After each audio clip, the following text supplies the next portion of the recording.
Hey, this is Kirk from Go Make Music, and today I'm going to show you how to reverse audio inside of Logic. All right, let's check it out. So here is a regular piece of audio that is going forward.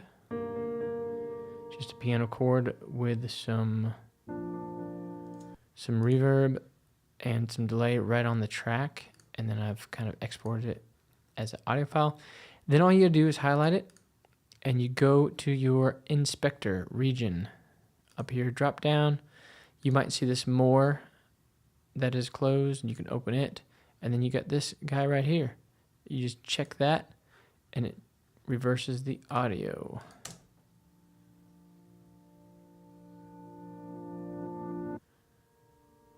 There you go. Now you're off to the races. So that's it. But I want to show you a couple uses that are kind of cool, and especially if you're working with MIDI, some ways to do that. So one thing I do, like with these chords, right? So we had these chords. We had a G minor and a B flat major, I think. Right? Beautiful. So what you do if you want to reverse this MIDI, sometimes I like to put things like delay and reverb on the track itself, so it kind of bakes it in when I print it. But you hit Control B, and that bounces in place. And I can call this piano chords. I can call it rev because I'm going to reverse it, or, you know, bypass flux. Nope, keep the tail. Yes, yes, yes. And I hit OK. So it mutes the old one and gives me this guy. Now, if I want to keep these chords in the same order, then before I reverse them, I will chop them into individual pieces. And then what happens is I can reverse them, and they stay in the same order. So I get my G minor, and then I get my B flat major. So if I want them to kind of swoop into, here, I'll show you. Right. These guys are kind of swooping into the chord, kind of like a backmasking thing. I can unmute this, Control M.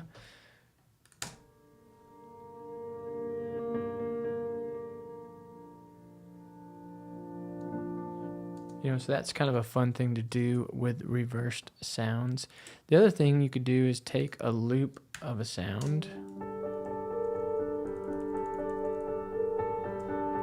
and you could do the same thing. So you could Control B and print it. And once you print it, you got the same thing you just had.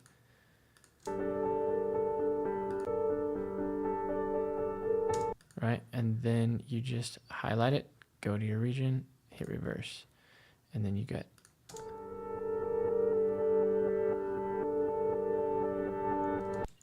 So that's awesome for making textures, drones, loops, things like that. What I do sometimes, a couple little tips, is I will send something like this to another reverb or another little delay. So I will put a send, and then I will do a little bit of reverb. And what that can do is just kind of, when it loops around, it just kind of makes it a little more spacious.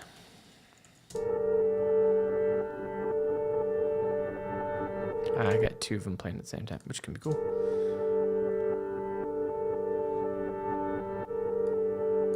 Also, when I'm looping things, I sometimes will put a couple milliseconds fades on the front and back so that it doesn't pop when it loops.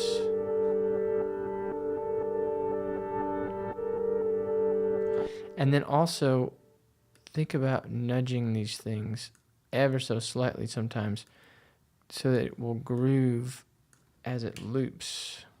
So I'll play with that. Once I get something I kind of like, I will nudge the loop around until it feels like it's never ending.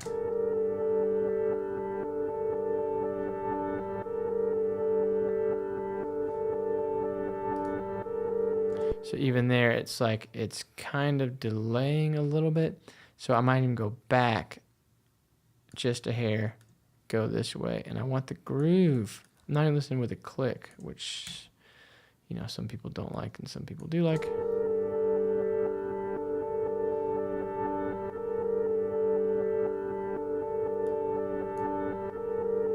Getting that pop.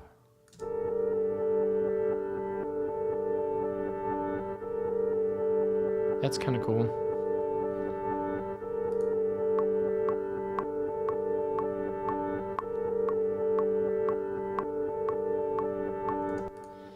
All right, so there you go. That's a fun way to reverse audio and then play with loops that you create yourself off of reversed sounds.